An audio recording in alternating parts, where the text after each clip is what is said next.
Bienvenidos a El Hampa Bruta, el canal donde abordamos con rigor, dramatización y sin concesiones las historias reales de quienes protagonizaron el lado más oscuro del poder. Aquí no glorificamos el crimen, ni lo presentamos como un ejemplo a seguir.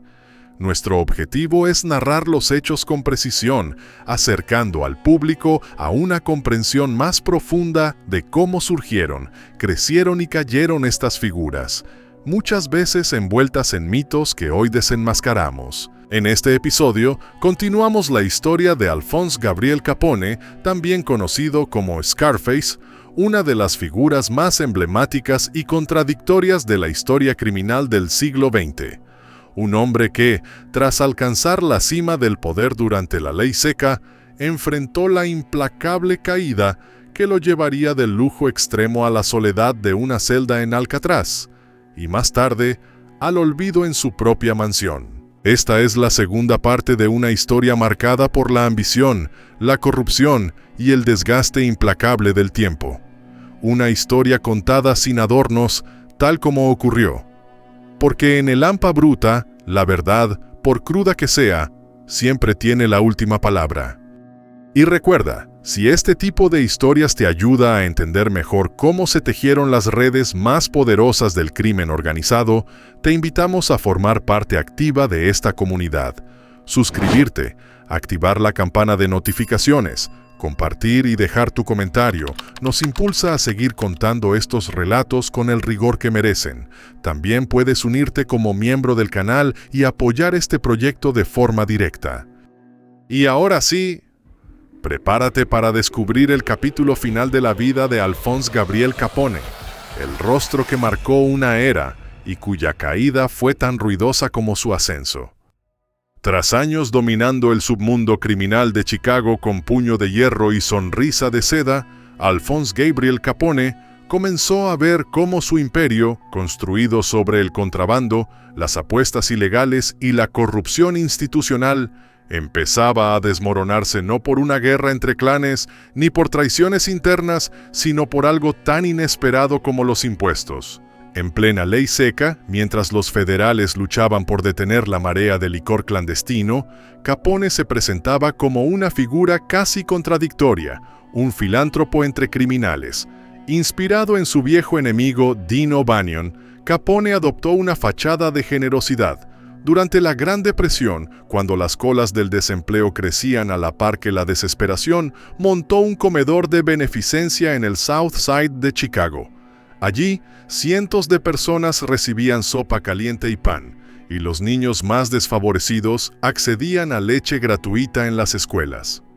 Este gesto, que reforzaba su imagen ante la prensa como un benefactor del pueblo, escondía una estrategia cuidadosamente diseñada para ganarse la simpatía de los ciudadanos y cubrir con una pátina de caridad las actividades ilícitas que financiaban esos almuerzos. Detrás de esa imagen pública, Capone dirigía desde una habitación del Hotel Lexington uno de los entramados criminales más complejos y poderosos de su tiempo. El edificio estaba completamente bajo su control, al igual que el barrio de Cícero, una zona estratégica donde no se movía un solo centavo sin su autorización. Desde allí gestionaba una vasta red de cervecerías clandestinas, casas de apuestas, flotas de transporte, clubes nocturnos, burdeles y sindicatos infiltrados. Su contable de confianza, Jake Gusick, mantenía en perfecto orden las finanzas de un negocio que generaba millones de dólares anuales. En 1927, el propio Departamento del Tesoro estimó su fortuna en unos $100 millones, una cifra astronómica para la época. Capone no escatimaba en lujos. Vestía trajes de seda italiana en tonos claros, dormía entre sábanas del mismo material y se desplazaba en convoyes de automóviles blindados. Pero su vanidad fue también su perdición. Ninguna de sus propiedades estaba a su nombre. Nunca presentó declaración de impuestos, lo cual, irónicamente, lo convirtió en objetivo prioritario para el gobierno federal, que finalmente decidió enfrentarlo con las únicas armas legales que podían tocarlo, el fisco y la ley. La masacre del día de San Valentín, en 1929, donde 7 miembros de una banda rival fueron ejecutados a sangre fría, generó tal conmoción pública que incluso los sectores más permisivos con el contrabando comenzaron a clamar por justicia. El 14 de febrero de 1929, Chicago amaneció con el eco de uno de los episodios más sangrientos del mundo criminal. 5 hombres armados, aparentemente policías, irrumpieron en un almacén usado como fachada por la banda de George Bugs Moran, el rival directo de Al Capone. En cuestión de minutos, 7 de sus hombres fueron ejecutados sin piedad. Moran por poco logró escapar, aunque nunca se pudo probar la implicación directa de Capone, quien casualmente estaba en Florida. Todas las miradas apuntaron a su organización. Una teoría señalaba a Jack Machine Gun McGurn, su lugarteniente, como el posible autor intelectual del ataque. La masacre de San Valentín no solo debilitó a la banda rival, también marcó el ascenso definitivo de Capone como el amo indiscutible del AMPA en Chicago. Pero este golpe de fuerza también encendió las alarmas a nivel federal y fue el principio del fin para quienes hasta entonces se sentían intocables. Walter A. Strong, editor del Chicago Daily News, decidió entonces actuar. Utilizando su cercanía con el presidente Herbert Hoover, organizó una reunión secreta en la Casa Blanca. Allí, junto con otros notables de la ciudad, advirtió que Chicago estaba completamente bajo el dominio del crimen. Hoover, alarmado, ordenó una ofensiva federal total contra Capone. Se creó una fuerza especial compuesta por agentes del Departamento del Tesoro, del Departamento de Justicia y de la Oficina de Prohibición. Entre ellos destacaba un joven incorruptible llamado Elliot Ness. Su grupo, conocido más tarde como Los Intocables, comenzó una persecución implacable. Mientras tanto, Strong utilizó los recursos de su periódico para espiar y recopilar inteligencia sobre el grupo de Capone, facilitando información clave a las autoridades federales.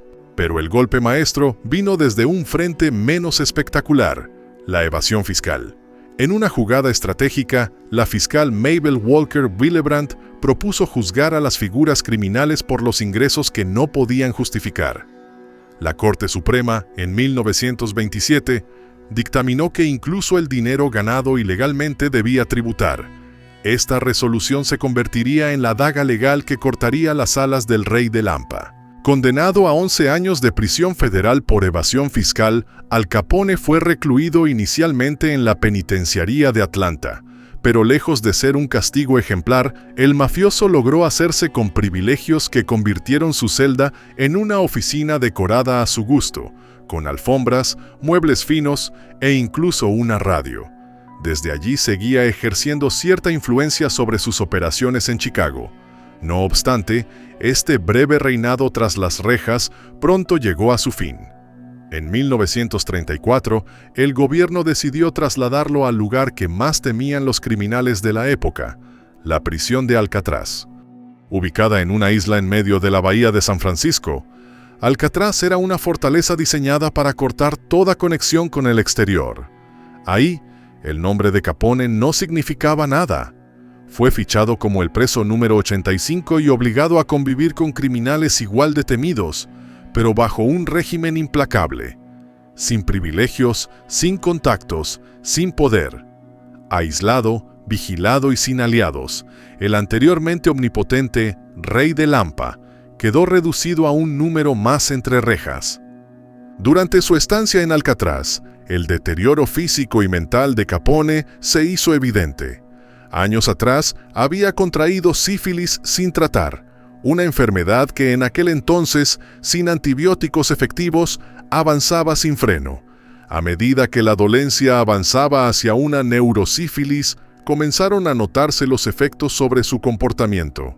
Se volvió errático, mostraba lapsos de confusión y a veces balbuceaba incoherencias. En sus últimos meses en la isla, Capone pasó gran parte del tiempo tocando su banjo en la enfermería, ajeno al mundo que alguna vez controló con puño de hierro. En 1939, tras cumplir 6 años y medio, Capone fue liberado por razones de salud y enviado al hospital de la prisión de Terminal Island en California, donde permaneció algunos meses más. Posteriormente, se retiró a su mansión en Palm Island, Florida, una lujosa propiedad que contrastaba con el estado de su mente. A los 40 años, el hombre que había manejado millones de dólares, corrompido al aparato estatal y sembrado el terror en Chicago, era ahora un anciano prematuro, con la mente de un niño y la memoria de un fantasma. Los últimos años de Capone transcurrieron en un aislamiento involuntario. Su esposa Mae cuidaba de él, mientras su círculo más cercano evitaba mencionarle que su imperio ya no existía. El mundo había cambiado, la ley seca había sido derogada, el crimen organizado se había reorganizado bajo nuevas figuras y la figura de Capone había quedado como un recuerdo lejano. Murió en enero de 1947, tras sufrir un derrame cerebral y una neumonía, con apenas 48 años. Su funeral, discreto y sin grandes honores, marcó el fin de una era. En vida, Capone fue un símbolo de la corrupción, la violencia y el lujo extremo en tiempos de desesperanza, pero también encarnó el colapso inevitable de los imperios construidos sobre la ilegalidad. Paradójicamente, no cayó por sus delitos más sangrientos, sino por algo tan mundano como no pagar impuestos. La historia de Alphonse Gabriel Capone, también conocido como Scarface, se convirtió en leyenda, alimentando películas, libros y mitos populares. Pero tras esa figura de sombrero blanco y trajes de seda, quedó un retrato mucho más crudo, el de un hombre que lo tuvo todo, lo perdió todo, y terminó vencido no por sus enemigos, sino por su propio cuerpo y por las leyes que durante años creyó que podía burlar. Una advertencia histórica disfrazada de leyenda criminal. Al Capone fue mucho más que un rostro en blanco y negro o un apodo grabado en la cultura popular. Fue el reflejo de una época donde la ilegalidad se infiltró en cada rincón del sistema y donde la impunidad pareció, por un tiempo, invencible. Pero su final nos recuerda una verdad que siempre termina por imponerse: ningún imperio construido sobre el delito es eterno. Su historia, lejos de ser un mito heroico, es una advertencia. El crimen puede parecer rentable, incluso glamoroso, pero sus consecuencias son inevitables: corrupción, soledad, enfermedad y ruina. Capone murió como un hombre roto, olvidado por muchos, sin el respeto ni el legado que alguna vez imaginó. En el Hampa Bruta no celebramos a los criminales, los estudiamos, los contextualizamos y los desnudamos ante la historia para entender cómo llegamos a estos extremos, porque solo enfrentando los errores del pasado podremos evitar que se repitan en el futuro. Gracias por acompañarnos nuevamente en este viaje al corazón de una de las historias más impactantes del crimen organizado. Si valoras este tipo de contenido riguroso y bien narrado, considera suscribirte, dejar tu comentario y compartir este video con quienes también buscan comprender la otra cara del poder. Nos vemos en el próximo episodio de El Hampa Bruta.